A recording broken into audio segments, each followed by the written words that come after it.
September marks 1 year to the farm laws passed by the Narendra Modi-led government. The laws were aimed at modernizing the country's agriculture system by what is claimed to be a way to increase farmers' income and provide them more options for selling their produce.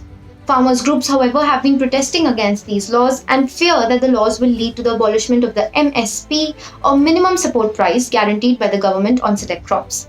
They say that this will leave them at the mercy of big corporates. A protest that has spanned over 10 months, mobilized thousands of farmers, received both raging support and opposition. To understand the trajectory of the farm laws in the protest, let us today go over the timeline of the farm laws and how the protests unfolded over the last year. On June 5, 2020, the Indian government announced the 3 farm bills. These were the Farmers' Agreement on Price Assurance and Farm Services Bill, the Farmers' Produce Trade and Commerce Bill, and the Essential Commodities Bill. These 3 bills claim to move the agriculture sector in India from a government-run to a private-run sector. On September 24, the farmers in Punjab announced a 3-day rail roko and took to the streets the next day in response to a call by the All India Kisan Sangharsh Coordination Committee. On September 27, the farm bills were given presidential assent and they became the farm laws. In November 2020, after a nationwide road blockade, farmers' unions in Punjab and Haryana gave the call for a Delhi Chalo movement. The Delhi police did not give them approval owing to COVID-19 protocols. However, the farmers marched towards Delhi and faced water cannons and tear gas as the police tried to disperse them.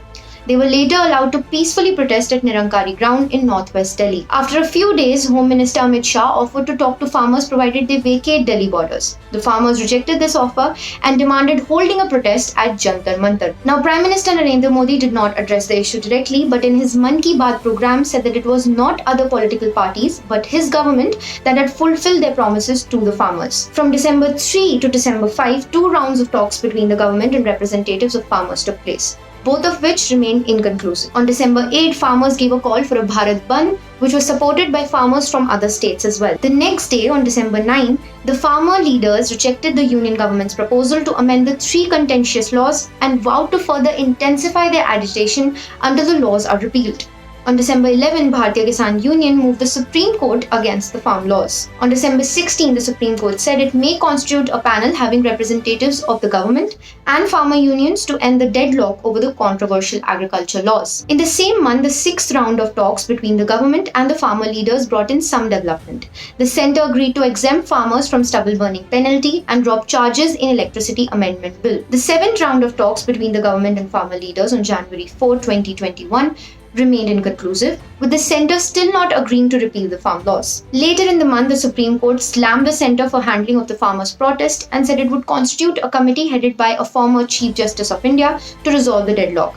The Supreme Court then put a hold on the implementation of the farm laws, taking note of the farmers' strong opposition to them. On Republic Day, thousands of farmers conducted a tractor parade marching into Delhi. They marched towards central Delhi's ITO and Red Fort, where the police resorted to tear gas shelling and lathi charge, while some farmers vandalized public property and attacked police personnel. At the Red Fort, a section of protesters climbed poles and walls and hoisted the Nishan Sahib flag.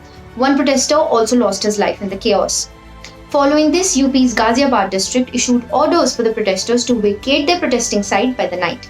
But the protesters say they would not leave. In February, the government slammed celebrities and others for their comments in support of the farmers' protests. The cybercrime cell of the Delhi police also registered an FIR on charges of sedition, criminal conspiracy, as well as promoting hatred against the creators of a toolkit on farmer protests.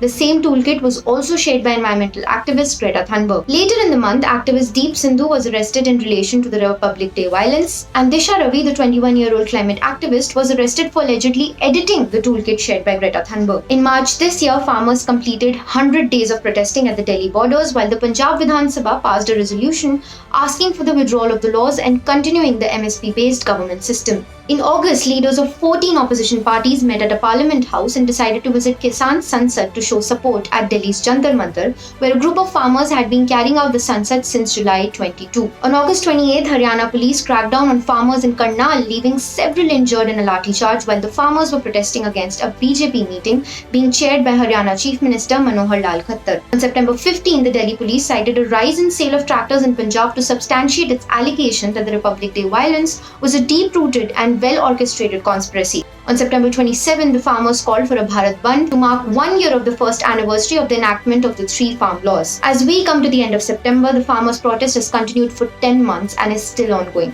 Farmers say they will stop protesting the day the laws are repealed.